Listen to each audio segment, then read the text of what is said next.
श्री राधा। आज सूत्र नंबर 5, नारद भक्ति सूत्र। इसमें बताया गया है कि भक्ति को पाकर भक्त की कैसी स्थिति होती है। मनुष्य अन्य कुछ नहीं चाहता भक्ति को पाकर, प्रेम को पाकर। ना वह किसी के लिए शोक करता है, ना द्वेष करता है, और ना ही किसी में आसक्त होता है, और ना उसे संसार के किसी भी कार्य में उत्साह होता है। जिसके हृदय में प्रिया प्रियतम का प्रेम, भक्ति उजागर हो गया। अत्यंत ही महत्वपूर्ण श्लोक सूत्र है ये। प्रेम ने जिस दिन स्वसुख खोजना शुरू कर दिया, तब वो प्रेम कहाँ रहा।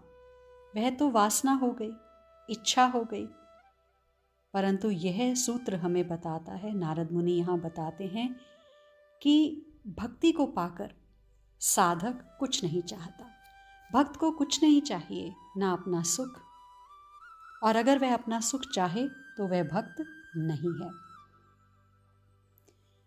श्रीमद् भागवत गीता के 12वें अध्याय के 17वें श्लोक में भगवान श्री कृष्ण यही कहते हैं कि जिसे ना कभी हर्ष होता है, जो ना कभी द्वेष करता है, ना शोक करता है, शुभ और अशुभ दोनों का जिसने त्याग कर दिया है, हे अर्जुन, वो भक्ति से भरा हुआ मनुष्य मुझे अत्यंत प्रिय है।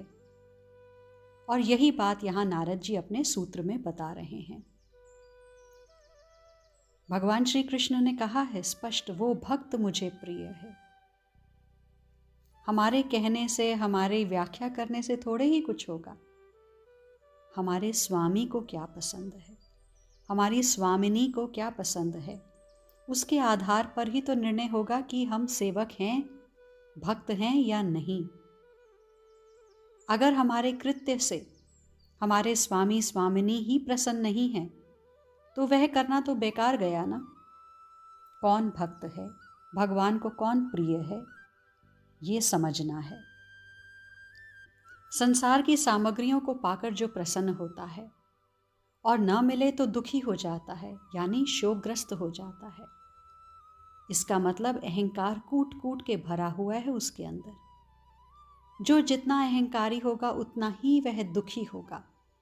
इसका कारण ये है कि संसार के वस्तु को पाकर तुम हर्षित हो गए, फिर वही हर्ष तुम्हारे अंदर अहंकार बढ़ा देता है। फिर अहंकार बढ़ जाए तो गुरुजन, सज्जन पुरुष का अपमान होना शुरू हो जाता है, और फिर तो पतन होगा ही होगा। सेवा करने की सोचनी चाहिए, क्योंकि सेवा से ही अहंकार कम होगा। जब हम नए नए भक्ति में आते हैं ना, तो हमें गुरुदेव सेवा प्रदान करते हैं। फिर हम मंगला से लेकर रात्रि शयन तक की अष्टयाम सेवा में लगे रहते हैं। जो भी हमें मिलता है हम बड़े आनंद से उसे पाते हैं, डूब जाते हैं रस में। पर धीरे धीरे सेवा करते करते आनंद नहीं आता, रस की अनुभूति नहीं होती। और जब गुरुजनों से पूछा जाए तो वो बता देते हैं कि यही तुम्हारी गलती है, अपने आनंद के लिए सेवा करते हो या उनके आनंद के लिए, पहले ये देखो। बड़ी गहरी बात है ये भक्ति के रहस्य हैं। ध्यान में आनंद आ रहा है कहकर ठाकुर जी की सेवा को दूसरे नंबर में रखना, अपने आनंद को ही प्राथमिकता देना, ये भी भक्ति में अपराध है, समझना है। प्रेमी कहाँ सोचता है अपने सुख के बारे में। मेरे प्रिया प्रियतम सुखी रहें, वो प्रसन्न रहें, बस भक्त यही सोचता है। माँ कभी अपने सुख के विषय में नहीं सोचती, वह स्वयं गीले में सोती है, बालक को सूखे में सुलाती है। ऐसे ही जो भक्त है, जो प्रेमी है, वो अपने प्रिया प्रियतम को सुख देना चाहता है, उनसे सुख मांगता नहीं है। यदि हम पंखा झल रहे हैं ठाकुर जी को, और गर्मी का महीना है, दोपहर का समय है, और पंखा झलते झलते यदि हमारे मन में दिव्य भाव आने लगे, निकुंज में युगल सरकार की सेवा कर रहे हैं, ऐसा भाव आने लगे। और ये सोचते सोचते नेत्रों से अश्रु गिरने लगे, रोमांच हो उठे।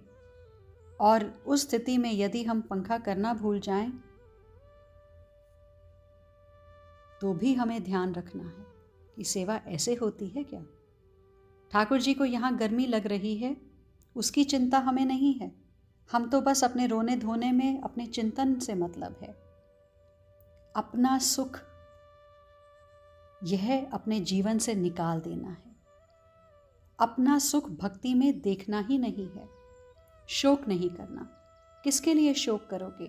तुम्हारे तो सर्वस्व भगवान हैं, फिर किसके लिए शोक? संसार के किसी कार्य को लेकर उत्साहित मत बनो।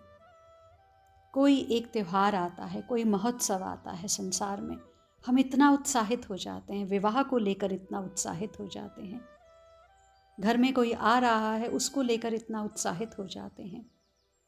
हमें तो अपने प्रिय प्रियतम के सिवा किसी में उत्साह नहीं होना चाहिए। हमारे प्रिय प्रियतम का महोत्सव मनाएं, उसमें हमें उत्साह दिखाना है। संसार के महोत्सव में क्या रखा है? कुछ भी नहीं।